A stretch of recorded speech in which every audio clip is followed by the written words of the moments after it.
की आजोबांच्या आजारपणामुळे ते सर्व काही विसरले. ते मलाही विसरले आणि त्यांचे विठुरायालाही. पण त्यांचा विठुराय त्यांना कसा विसरेल?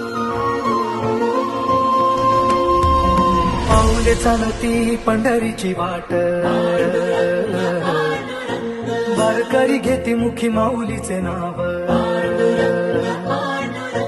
पाऊले चालती पंढरीची वाट, वारकरी घेती मुखी माऊलीचे नाव. देवाची पुण्याई आहे आम्हावरी, न चुकता करी तो जन्माची वारी. चालली दिंडी चालली विठुरायाच्या नगरीचा.